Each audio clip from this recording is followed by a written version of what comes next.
I bolted upright in the pitch black, my heart hammering as I felt something cold and unfamiliar clamped around my wrist. A sliver of moonlight pierced through the curtains, illuminating an ancient watch I'd never laid eyes on, its hands eerily stuck between 3:33 and 3:34. The watch was an enigma, its leather strap worn and cracked, yet it clung to my skin as if it had been there for years. I tugged at it, panic rising as it refused to budge, the metal biting into my flesh. My mind raced, trying to recall how it had gotten there, but my memories were a blank canvas, offering no explanation. The silence of the night was oppressive, broken only by the sound of my ragged breathing and the distant hum of the city outside. I reached for my phone, my fingers fumbling in the dark.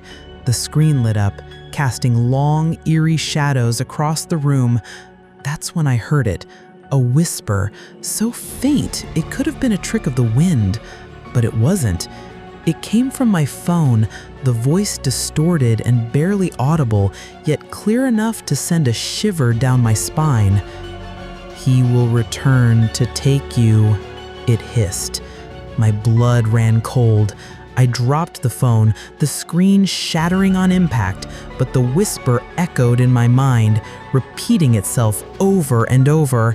I spent the rest of the night huddled in the corner of my room, my knees drawn to my chest, the watch ticking softly, a constant reminder of its ominous presence. I tried to rationalize it. Maybe it was a prank. Maybe I had sleepwalked and picked it up from some forgotten corner of the house. But deep down, I knew it was something more sinister. The watch wasn't just an object, it felt alive, pulsating with a dark energy that seemed to seep into my veins. The next day, I sought answers. I visited antique shops, showed the watch to experts, but no one recognized it. It was as if it had appeared out of thin air, crafted by no known maker, its origins shrouded in mystery. The experts were baffled, their confusion only adding to my growing fear. I scoured the internet, searching for any mention of a watch like mine, but found nothing. It was as if the watch existed outside of time and space, a relic of something not meant for this world. As the days passed, the whispers grew louder, more insistent. They no longer came from my phone, but from the shadows themselves, the words twisting and turning until they were almost unintelligible. But one phrase remained constant, a chilling promise that haunted my every waking moment. "He will return to take you." I began to see figures in the darkness, fleeting glimpses of something that wasn't quite human. Their eyes were hollow, their forms shifting and indistinct, but their presence was undeniable. I tried to remove the watch again and again, but it was no use. It had become a part of me, a cursed shackle that I couldn't escape. I sought help from priests, from mediums, from anyone who might have an answer, but none could help me. They all sensed the darkness that clung to the watch, but none knew how to sever the bond between us. I was trapped, a prisoner of time and something far more ancient and malevolent. One night, as I lay in bed, the whispers reached a crescendo, a cacophony of voices that filled my room, my mind, my very soul.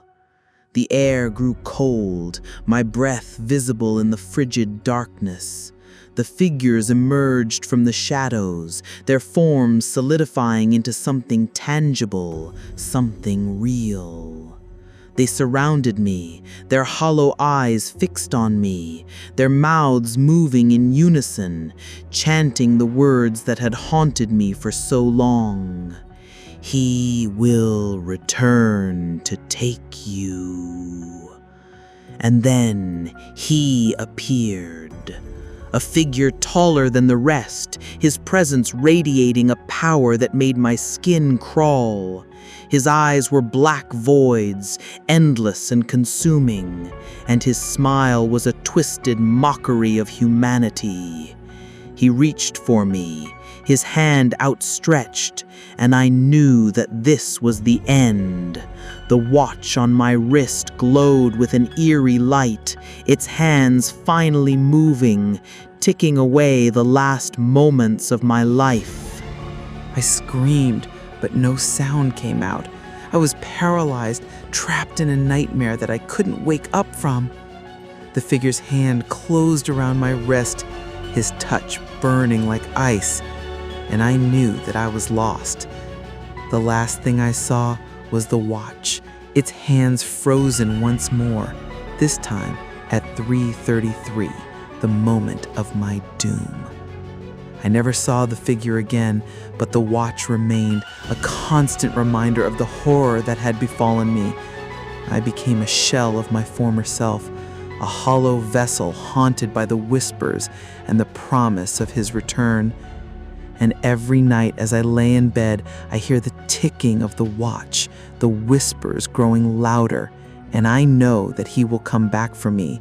He will return to take me, and there is nothing I can do to stop him. But the story doesn't end there. The watch, it seems, has a will of its own. It has begun to show me things, visions of a past that is not my own. I see a man, a watchmaker, his hands deftly crafting the very watch that now adorns my wrist. His eyes are filled with a madness, a desperation that I can feel in my bones. He speaks of a deal, a bargain made with something not of this world, a promise of immortality in exchange for a soul. I see the watch being passed from hand to hand, each owner meeting a grim fate, their lives cut short by the very thing they thought would save them. I see the watchmaker, his body withered and old, yet his eyes still burning with that same madness. He whispers to me, his voice a ghostly echo of the whispers that have haunted me for so long. You are the last, he says, the final soul to feed his hunger.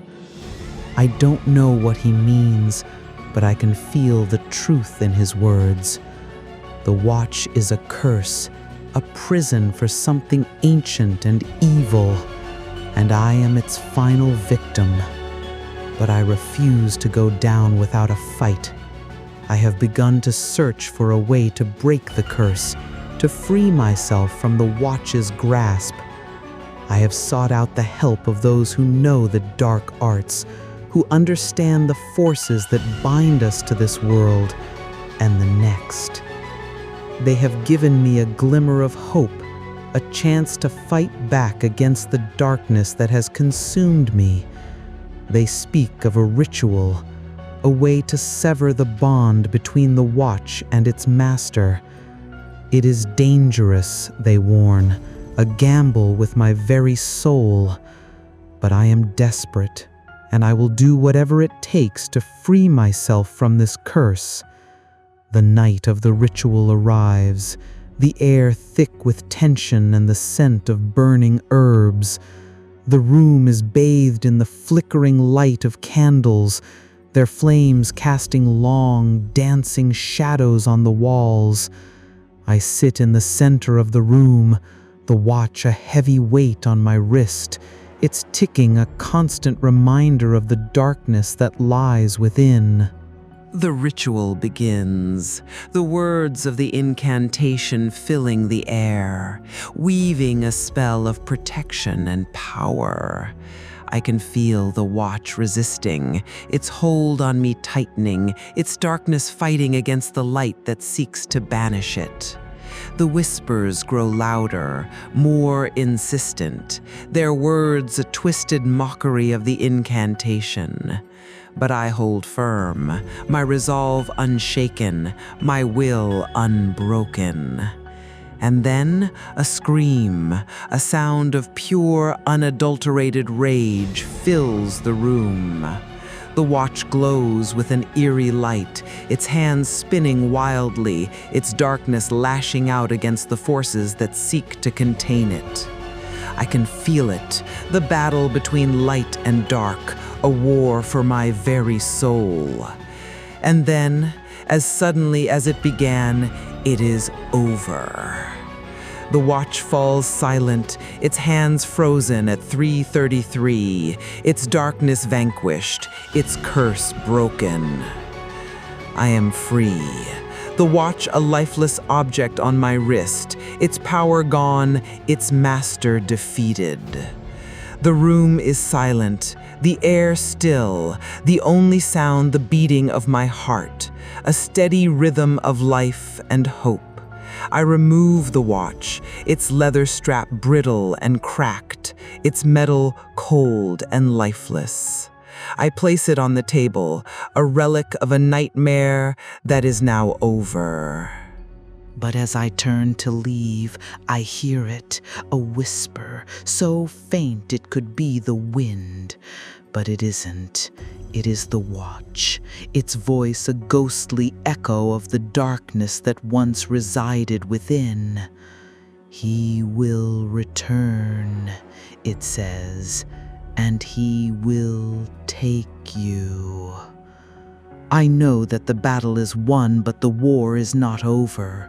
The watch may be lifeless, its curse broken, but its master still lurks in the shadows, waiting, watching, biding his time. And I know that he will return, and he will take me. But until that day, I will live. I will fight, and I will hope. For in the end, it is all we have. If it gave you chills, hit that like button, subscribe so you don't get lost between worlds, and write in the comments. Are you sure you woke up in your own world? See you in the next story.